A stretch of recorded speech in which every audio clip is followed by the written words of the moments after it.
सो इस वीडियो में मैं कुछ चीज़ें बताना चाहता हूँ कि मैं एक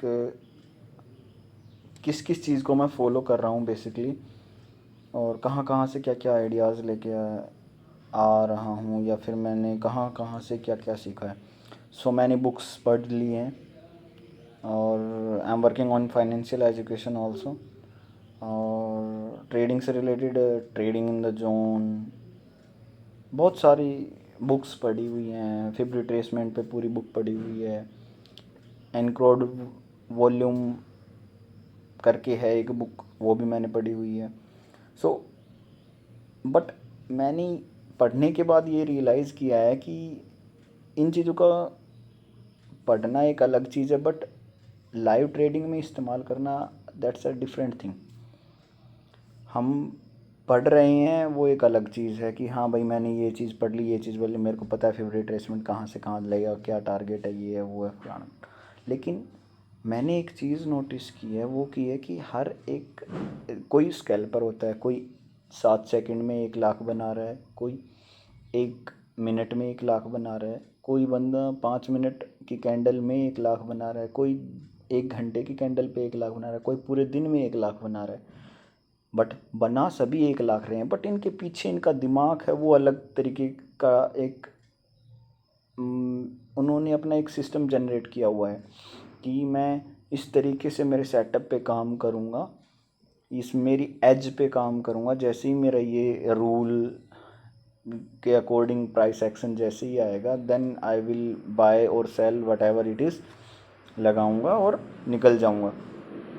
तो मेरे कहने का मतलब ये है कि सेम मेथड मैं इस्तेमाल कर रहा हूँ कि सबसे पहले मुझे ये देखना है कि मुझे कितना आता है, दैट्स इट। मेरे अंदर कितना पोटेंशियल है किसी चीज़ को रखने का। लाइक मैं 5 मिनट के लिए मेरे पैसे को एक्सपोज कर सकता हूँ क्या मार्केट के लिए? क्या मेरे पास जब 1 करोड़ रुपए हैं तो क्या मैं उन 1 करोड़ रुपए को मार्केट को एक्सपोज कर सकता हूँ 1 घंटे के लिए या पूरे दिन के लिए? पूरे दिन में तो कोई भी मूवमेंट आ सकती है। So it's all about the confidence that you are having in yourself. आपकी ट्रेडिंग सेटअप में, आप में खुद पर कितना कॉन्फिडेंस है, तो आपका रिस्क मैनेजमेंट कैसा है। इन सारी चीज़ों को समझने के बाद ही ये पता चलता है कि भाई मैं मेरे पैसे को कितनी देर के लिए एक्सपोज कर सकता हूँ। अपने आप को सबसे पहले, ट्रेडर बनने से सबसे इम्पोर्टेंट चीज़ ये है कि अपने आप को सबसे पहले पढ़ना पड़ता है कि मैं 7 सेकंड वाला हूँ या 1 मिनट वाला हूँ या 5 मिनट वाला हूँ। तो इन सारी चीज़ों पर हमें काम करना है, और इसी पे मैं काम करना चाहता हूँ। तो मैं अभी आपको ये बताता हूँ कि मैं ये सारी चीज़ें सीखता कहाँ से हूँ। तो मेरी ऑलमोस्ट जितनी भी पढ़ाई है वो ट्विटर से होती है। अभी ट्विटर से होती है। बुक्स मैंने पढ़ना अभी बंद कर दिया है। मैं सिर्फ फाइनेंशियल एजुकेशन के रिगार्डिंग ही बुक्स पढ़ता हूँ, ठीक है।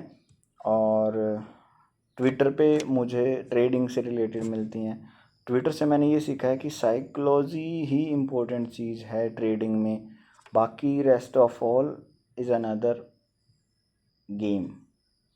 जिसकी साइकोलॉजी अच्छी वो जीत गया, जिसकी साइकोलॉजी ख़राब वो हार गया। मैंने ये देखा है कि मैं जो रिसेंटली गलती कर रहा हूँ वो ये है कि मैं, अगर मेरे को 200 रुपये का लॉस हो रहा है किसी ट्रेड में, या 300 रुपये का लॉस हो रहा है, तो मैं ये सोच रहा हूँ कि यार अरे नहीं, हो जाएगा हो जाएगा, कोई नहीं कोई नहीं। मतलब I am raising my self. मैं मेरे बार चेंज कर रहा हूँ कि ठीक है, मैं मेरे बार को ऊपर की साइड लेके जा रहा हूँ कि यार हाँ मैं, अरे यार कोई नहीं, 500 का ही लॉस है, कोई नहीं 600 का ही लॉस है, कोई नहीं 700 का ही लॉस है। लेकिन जैसे ही वो प्रॉफिट फिर अगर 600 को टच करके आया, और फिर वापस से वो प्रॉफिट मेरा, अगर मान लो 600 रुपये का लॉस दिखा रहा था वही ट्रेड, और जैसे ही वो 100 रुपये का प्रॉफिट दिखाने लग जाता है तो मैं तुरंत एग्ज़िट कर जाता हूँ। कि जितना मैं डीप घुसा और उतना ही थोड़े से पैर निकले गड्ढे से, तुरंत एग्ज़िट मार देता हूँ। तो ये गलतियाँ मोस्टली सभी कर रहे हैं, मैं देखता हूँ जो नए बंदे होते हैं वो सभी ये गलतियाँ करते हैं। Even I am also doing this, कि जैसे ही मेरा लॉस होता है तो मैं अपने बार को बढ़ाता रहता हूँ और प्रॉफिट वाले सब बार को घटाता रहता हूँ। लेकिन होना उल्टा चाहिए, कि वो कहते हैं ना कि कट योर लॉसेस, तो अपने लॉस को जितना कम रखो it would be better for you. मुझे पता है कि एक कैंडल यहाँ से ब्रेकआउट देगी, कोई भी कैंडल है, लाइक अभी मैं आपको दिखाता हूँ एक,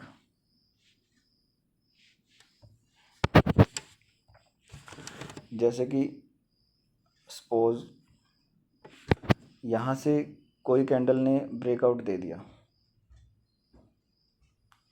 कैंडल ने ब्रेकआउट दिया। अब किसी बंदे ने, जैसे ये ब्रेकआउट दे रही है तो ये बंदे ने यहाँ एंट्री मार दी, ठीक है। अब क्या हो रहा है, जैसे ही उसने एंट्री मारी, अब प्राइस तो, अब कैंडल बनी नहीं है, मान लो ये 5 मिनट की है कैंडल, अभी कैंडल बनी नहीं थी, अभी ये प्राइस फ्लक्चुएट कर रहा है, फ्लक्चुएट कर रहा है, फ्लक्चुएट कर रहा है। जैसे जैसे अब क्या होगा, अब जिन बंदों ने यहाँ ब्रेकआउट पे ऊपर की साइड ले रखा था, अब वो बंदे एग्ज़िट होंगे। और जो पोटेंशियल वाला बंदा वो वेट करेगा कि यहाँ पर जो प्रीमियम चल रहा है उस प्रीमियम को मैं यहाँ पर जब ये वापस आए और यहाँ से ये पुल बैक मार के नीचे आएगा, then I will take entry from here. So this is the time. एक बंदा ने तुरंत ब्रेकआउट पे रनिंग कैंडल पे ले रहा है, वहीं दूसरा बंदा यहाँ ले रहा है एंट्री जब ये पुल बैक करने के लिए आया, तो प्रीमियम में डिफरेंस होगा। मान लो इस कैंडल पे प्रीमियम इसका 100 हो गया, तो वो बंदा मार्केट ऑर्डर नहीं लगाएगा कि मैं 100 पे ही ले लेता हूँ, और वो ये लॉस नहीं लेगा, वो यहाँ एंट्री लेगा अराउंड 95 के रेट से वो ख़रीदेगा इसे, सो दैट उसका स्टॉप लॉस यहाँ लगेगा। और जिस बंदे ने रनिंग कैंडल में यहाँ ले लिया उसका स्टॉप लॉस कितने का होगा, ये मान लो 90 का है, तो उसका स्टॉप लॉस कितना हो गया, 10 रुपये का लेगा ना ये, और ये बंदा कितना लेगा, 5 रुपये का लेगा। तो ये चीज़ समझनी है कि हम राइट टाइम पे एंट्री ले और राइट टाइम पे एग्ज़िट करें। अगर कैंडल ने रिट्रेस होकर सिर्फ इतना ही मूवमेंट दिया,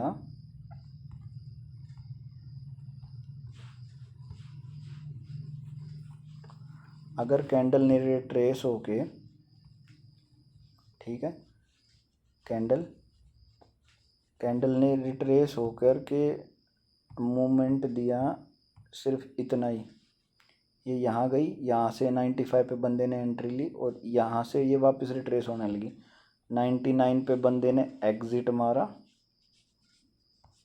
और 4 पॉइंट्स ले गया अपने साथ, ठीक है। तो वो 4 पॉइंट प्लस में रहेगा। लेकिन जिस बंदे ने यहाँ 100 पे एंट्री मारी है वो कहाँ जाएगा, एक लॉस पर रहेगा, ठीक है, एक लॉस पर एग्ज़िट मारेगा। तो यही बेसिक डिफरेंस है। हमें क्या करना है, हमें यही चीज़ देखनी है कि हमारा लॉस रिस्क मैनेजमेंट ही यही है, और इसी चीज़ पे मैं काम करना चाहता हूँ कि मैं एंट्री ज़्यादा जल्दी ना लूँ। कि ये ब्रेकआउट आया, ये कैंडल थी मेरी, कैंडल ने ब्रेकआउट दे दिया, तो मैं एक तो रनिंग कैंडल पे एंट्री ना लूँ, रनिंग कैंडल है उस पर एंट्री नहीं लेनी। दूसरी चीज़, कैंडल की यहाँ एंट्री लेने की बजाय I will wait for the retracement, कि ये वापस यहाँ से यहाँ जाएगा, ठीक है, यहाँ से फिर ये वापस रिट्रेस होगा, यहाँ से यहाँ गया, अब ये रिट्रेस होगा, हैमर टाइप बनाएगा, ठीक है। जैसे ये रिट्रेस हो, इसका लो तोड़ दिया, रिट्रेस हुआ, मैंने एंट्री मार दी, और मेरे जितना मेरे पास पोटेंशियल है भाई, 2 पॉइंट का है, 4 पॉइंट का है, 5 पॉइंट का है, जिसका पोटेंशियल जितना है, पॉइंट्स लो और get out of the trade. Don't expose your money for more time to the market, ठीक है। तो मैं इस चीज़ पे काम करना चाहता हूँ कि एंट्री कहाँ लेनी है। अगर इस बंदे ने, फिर से वो समझा देता हूँ, ये अगर 100 है, ये अगर 95 है और ये वाला पॉइंट 90 है, तो जो बंदा यहाँ लेगा 100 के अराउंड, तो उसे स्टॉप लॉस देना पड़ेगा 90 का। तो मतलब वो 10 रुपीज़ का लॉस खाने की वो कैपेबिलिटी रख रहा है। अगर यहाँ पर मैं वेट किया मैंने और इसी ट्रेड को, ट्रेड यही है, ब्रेकआउट ट्रेड पर ही ले रहा हूँ मैं, और ब्रेकआउट ट्रेड पर ही ये वाला बंदा लेगा, ये वाला बंदा भी ब्रेकआउट ट्रेड पर ही लेगा 100 वाला, और 95 वाला बंदा भी ब्रेकआउट ट्रेड पर लेगा। बट जब ये यहाँ लेगा तो इसका मतलब ये है कि ये 95 पर ले रहा है, ये वेट कर रहा है उस चीज़ का। 95 पर लेगा तो इसे सिर्फ 5 रुपये का ही लॉस देना पड़ेगा। अगर ये वापस से उल्टी हो जाती है ट्रेड तो फ़ायदा किसका है? 95 वाले का है, क्योंकि ये ऑलरेडी 5 पॉइंट कम स्टॉप लॉस है। ये 10 रुपये देकर एग्ज़िट होगा और ये 5 रुपये देकर एग्ज़िट होगा। सो हमें वो पॉइंट ऑफ टाइम को पता करना है कि हम किस पॉइंट ऑफ टाइम में एंट्री ले। तो एक मेरे को ये चीज़ भी सीखनी है।